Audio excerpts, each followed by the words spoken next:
What is up, YouTube? What is up? I am on the second day of January on my second video of the year. So today's video is going to be my review of all the cars I had in 2021. Like I said, well, I haven't even edited a video and posted it yet, but I've had so many cars in 2021 that I can do a review on every one of them. So starting the year off, I had a 2019 V6 Challenger. It was a white knuckle, and I had got the car brand new in 2019, and that car only had 32 miles on it. Man, I love that car. It was my first Dodge, my first Mopar, and originally I had wanted a Charger, but you know, police had took over the Charger, so I had went to the Challenger because I wanted to stay in the Mopar family. So I got a Challenger. Man, I really love the car. In a year and a half, I put, look at Challenger passing me now. I put 42,000 miles on that car in a year and a half. Man, I love that car. I went everywhere with that car. And plus, it was a V6, so it didn't drink that much gas like that. So, oh man, I went everywhere. Plus, when I had that car, it was when everything was essential. You know, outside was shut down and everything, so gas was like $1.20 a gallon. Man, I really miss that car. So in March of 2021, March the 4th to be exact, I traded it in for a Scat Pack Charger. Now, when I went to go get the Scat Pack, I already didn't go to get the Scat Pack. I went to go get a regular RT. I want to get the base V8 because I just wanted the V8 at the point, because I got tired of having the V6 and everybody was taking off on me. So I want to get some little power to it. So I traded in, and when I went to the lot, the only thing they had for chargers was the 2 Scat Packs. You know, they had 4 Scat Pack chargers. They had 2 blue and 2 red. You know my favorite color red, so I had to go with red. He tried to get me to get a Challenger, but you know, I pulled up in the Challenger. I want to leave with a Charger, so we finally talked some numbers, and I got the Charger. Okay, so I found out how much gas did a Scat Pack drinks. Man, when I looked, in 1 month, I spent $450 just on gas alone for that one car. I said, man, I can get me a secondary car, a little gas saver, and put gas in it like a little V6. And I could buy that, make that payment every month, and put gas in it and still be less money than just gas for that car. So that's how I ended up getting my blue Charger, which I call that car Venom. Because, you know, my red Charger is Carnage. I'm going with the Carnage theme for the car. So since I had a blue one, I was going to keep the Spider-Man villain thing going on. So I went with Venom. And, you know, I fell in love with that car. But the thing about it was, when I got it, I didn't know it was a limit. I didn't know it was a accident car until I traded it in. And they told me, because when I got it, they hid it out the Carfax. I don't know how they did it, but they hid it out the Carfax that car was in an accident before. So I got the car in June, and in the first 2 weeks of that car, it was in the shop for a, what was they had to put it on there? It was a little sensor or something they had to put on there. I forgot what it was. It was 2 little sensor things they had to put on there, and it took them a week to put it on. So then I got a car back, so I was having more problems with it. The same sensor went out again, so I called the shop. Actually, I didn't call the shop.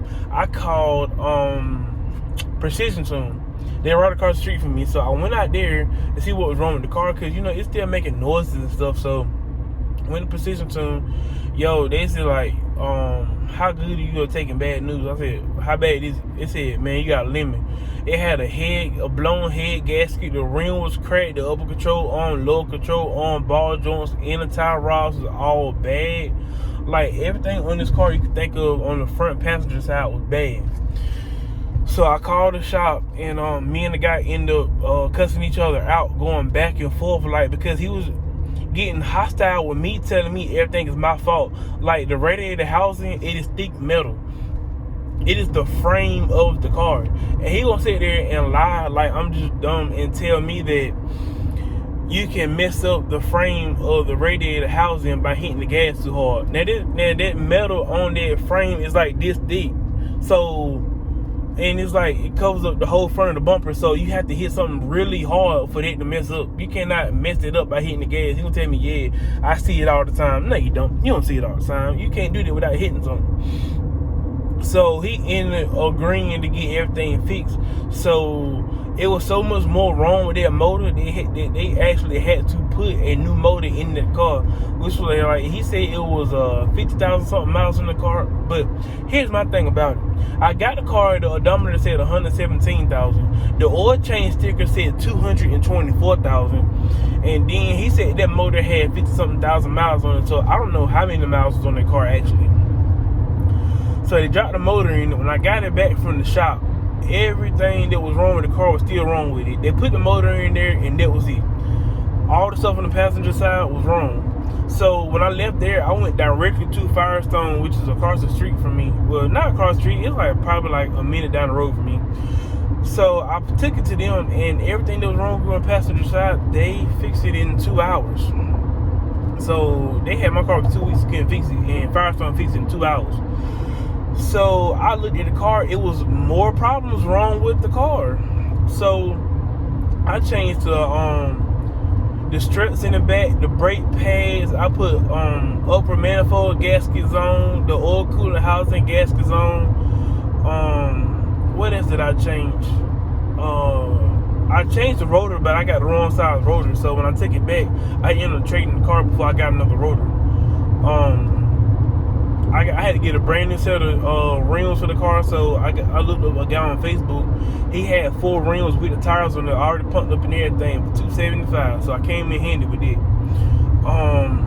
Like I just put so much into that car. I spent $900 at Firestone getting stuff fixed.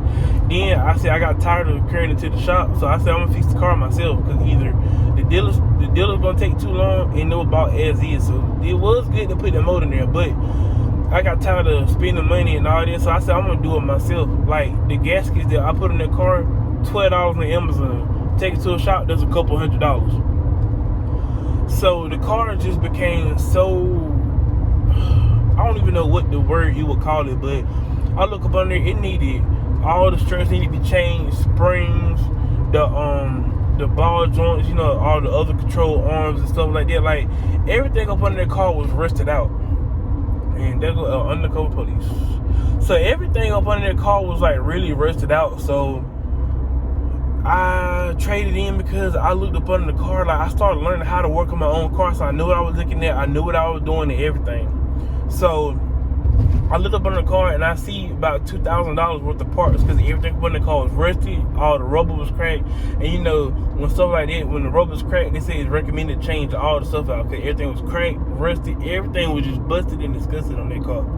So I drove all the way 3.5 hours to Virginia to go trade the car in for a Mustang.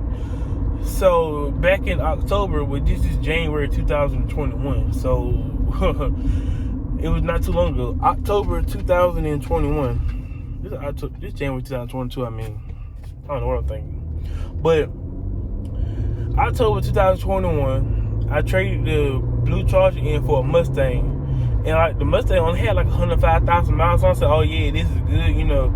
And the thing about the Mustang, it was a V6. So when I hit the gas, it took off faster than the Charger, but on the keeping up with the speed, the Charger got it. But I was like, oh yeah, I got me a good reliable car, good gas saver. It only had 200 horsepower, so I was like, I'm good on gas with this car. You can't speed with this car. It really took me like a minute to get to 80 in that car. And people said maybe because you used to speed in your scat pack, the reason why I seemed so slow.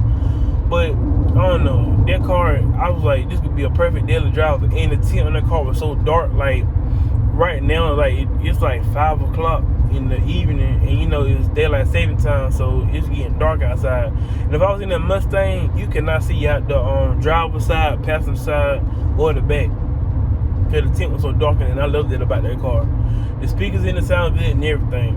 However, one day I was on my way home, and it didn't want to shift out. You know, when it don't shift out, your transmission starts slipping. I'm like, bro, this car only got 105,000 miles on it, and the car said everything was all good. But I'm like, you know, another dealership got me on the car and said that it was all good. So I traded the Mustang in December, like right before Christmas. The car, I didn't even put 1,000 miles in the car, I don't think, because I drove it, but I had to wait for I had to wait to get it swapped over to North Carolina because I bought the car in Virginia, so I had to wait for some legal stuff to go on. So by the time I was able to like drive the car, it started messing up. So it messed up 1 week. The next week, I went right to the dealership, but I was looking for a gray Jeep. It was a silver Jeep. It's the same one. I didn't even know that by the Latitude or nothing like that. So the Jeep I was looking at was silver, and it had less miles, so it's gonna be a little cheaper. And I know I'm gonna have a lot of negative equity on that black Mustang because I just got it. I only made 2 car payments on that car. So went to the dealership. They weren't talking the right numbers, and then there was like the one that I wanted, they had just sent it out as a loaner. So I ended up didn't get that one. They said we can make a better deal with you from the one that's on the lot. So they talking numbers. It was like 28,000 for this Jeep. I'm like, no, it's gonna be too much. They were talking about like 630, 640 for payments. I'm like, they're like 640 for payments. I'm like, I got a 2021 Scat Pack that's 43,000. My payment is only 608. And he's talking about a negative equity on the car. Like the negative equity on that car plus this car do not equal no Scat Pack price, like at all. It's like 30,000. So I left, and they called me later on saying we can get you down to the payment that you wanted. How they did it, I don't know, but they talked all day. Cause this was like 3-4 hours later, I get a call saying we got you down to the right price. And like I said in another video that I'm gonna post, if you go to a dealership and they give you a price on the car, it's not a price that you want, like the payment that you want, walk away. This all you have to do is walk away. And I guarantee you, they are going to call you back with the right price that you want, because they want to get their sale. Every video I ever seen on YouTube, everybody buying a car, I swear, I put this on everything. Every time they walk away, they call them back shortly with the right price that they want to pay. So now I'm in my Jeep right now. So I ended 2021 with a 2021 Scat Pack Charger and a 2019 Jeep Cherokee Latitude Plus. And this is what I was saying. So I didn't even know about the Latitude and then like that. I didn't know this was a plus package. And I'm so glad I got this one instead, because the other one, it ain't got half the stuff that this Jeep got, and I love this Jeep. Like right now, I'm averaging 30.4 miles a gallon on city driving, not even highway, city driving. And I filled this tank up. My tank was almost empty. I filled it up for like $24. My gas was like $260, $269. So I filled it up with like $24. So I'm loving this Jeep. So now I'm just like, it's 2022. I wonder what cars I'm gonna get this year. So last year I had 5 cars: the white Challenger, the red Charger, the blue Charger, the black Mustang, and now the Jeep. So I wonder what cars I'm gonna have in 2022. So when I get my next car, I will be back with another video. Like I end every video, stay prayed up. I'll see y'all in the next one. Peace.